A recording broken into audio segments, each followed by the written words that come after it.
ABC's World News Now. And Siberia go hand in hand. It's a place where winter can sometimes seem never-ending. But even residents reared on sub-zero temperatures are having a hard time dealing with the coldest winter in 50 years. ABC's Bob Woodruff traveled to Siberia. Winter in this... You rule. In Portland town, where all get wet, it's hard to shop for cars, and yet you can stay as dry can be when searching for a Dodge you see. 'Cause Down and Country has a store where you can look and shop indoors. So come by ones and twos and threes to Wilsonville, where you can see Dodge cars and trucks and so much more at the Town and Country Dodge Indoor Warehouse Store. Town and Country, drive home happy. Governor Ann Richards tonight, 9 Eastern.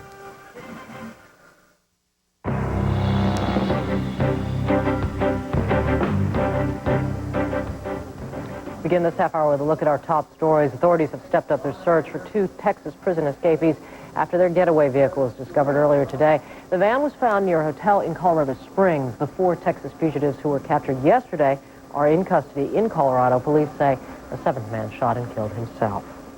President Bush fulfills one campaign promise, placing education reform at the top of his domestic agenda. Today, he unveiled a plan that calls for more student testing, more school accountability, more funding for scholarships, and a voluntary voucher system that would allow parents whose children attend underperforming schools to obtain federal aid to send their kids to other schools, private or public. The Bush plan is now before Congress. A British judge today ordered the so-called internet twins into foster care while he considers their case. A British couple say they adopted the 6-month-old girls over the internet through a California agency. But a California couple says that they were in the process of adopting the babies themselves, and they want them back. The twins' birth mother has also stepped forward, saying that she wants custody of the children.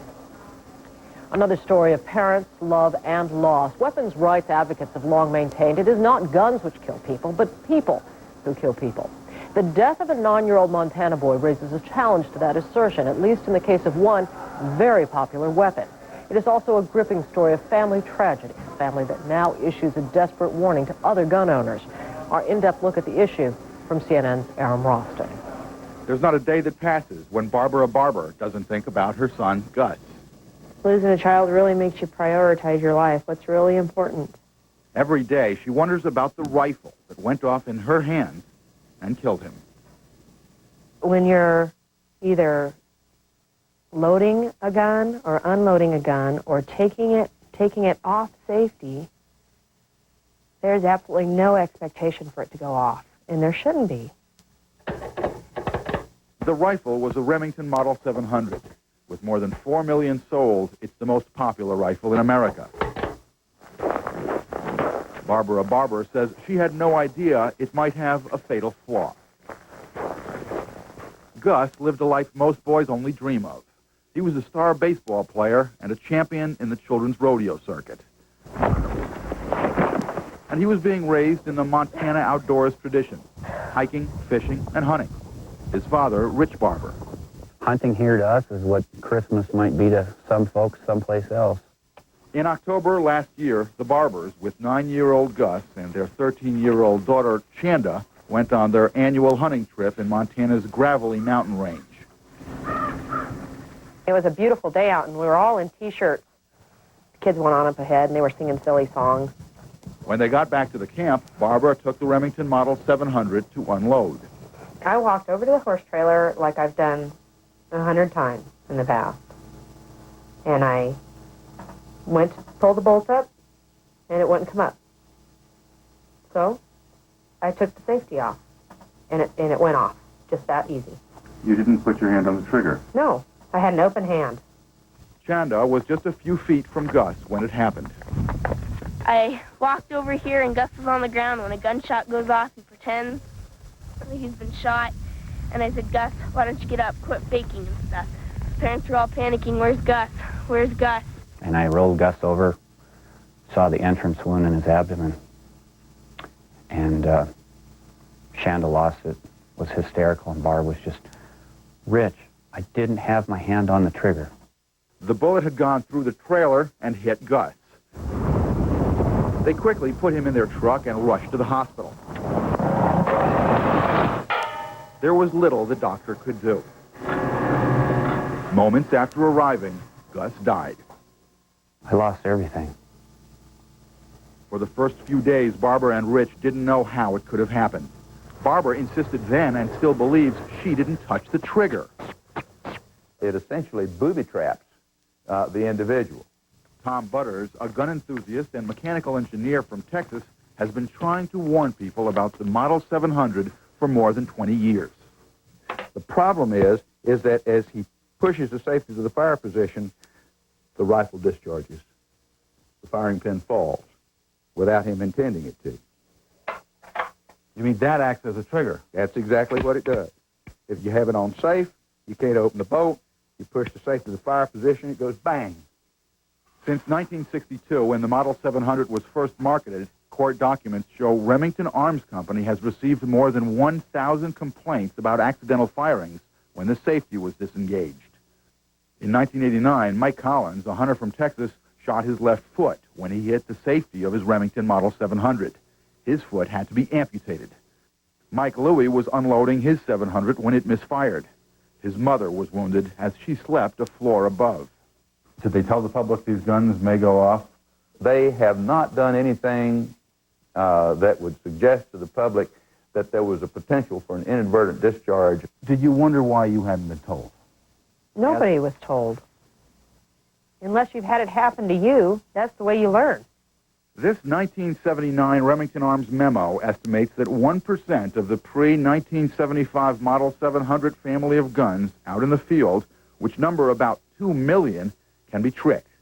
That means in 1979, the company believes 20,000 rifles were susceptible to the same misfire experienced by the Barbers. A parent should never outlive their child. Never. But according to the same memo, the company's safety subcommittee decided against a recall. Instead, the memo recommended a public campaign for proper gun handling. Could they have saved lives if they'd issued a recall? I think so. In the early 1970s, when Congress created the Consumer Product Safety Commission, the agency was forbidden to regulate guns or ammunition. Jan Vernick is a gun policy researcher at Johns Hopkins School of Public Health. Virtually every other product other than guns is subject to the safety standards. Home appliances, toys, recreational equipment, boats. If there's a defect, they're subject to mandatory recalls. The NRA and many gun rights advocates say safety regulations and mandatory recalls could be the wedge leading to a total ban on guns. What do you got? Even Tom Butters says litigation, not government regulation, is the way to fix the problem. If the government could tell a factory or a designer how he had to do what he wanted to do in regard to a firearm, that's tantamount to giving them the right to destroy that particular industry or that particular manufacturer. This is not an anti-gun issue. I don't believe guns should be taken away from people. People weren't warned. The rifles were not recalled. And I am a statistic. Officials at Remington declined an on-camera interview with CNN. They pointed to safety recommendations on their website, specifically aimed at users of the Model 700. In a letter, the company stated, the popularity of the Model 700 is attested to by the fact that 4 million of these rifles have been sold to hunters, target shooters, and law enforcement agencies across the United States. When used following the rules of safe gun handling, including proper maintenance and not inappropriately altered, the Remington Model 700 is a safe rifle. Tom Butters examined the gun which killed Gus Barber. Butters says it met Remington specs in every way. In 1982, Remington says the company improved the design of the gun. But Tom Butters says while the design change helped, the basic problem of misfires remains.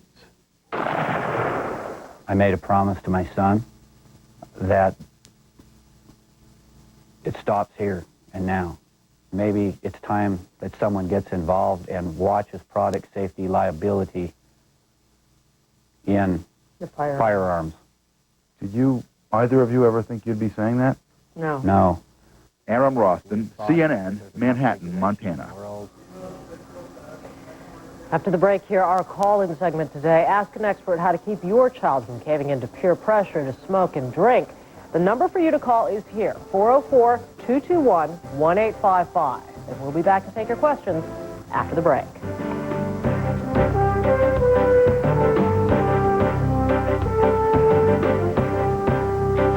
Hello, Expedia.com yet again. Now, should you remember Expedia.com simply because I say so? Don't be silly. Why, we've recently been named Best Travel Site by PC World and Yahoo Internet Life. Expedia.com has been hailed as Best of the Web by Forbes.com, as well as Travel and Leisure. And even my own mum says Expedia.com is smashing. Not that we're letting any of that go to our heads. So remember, book your next trip at Expedia.com.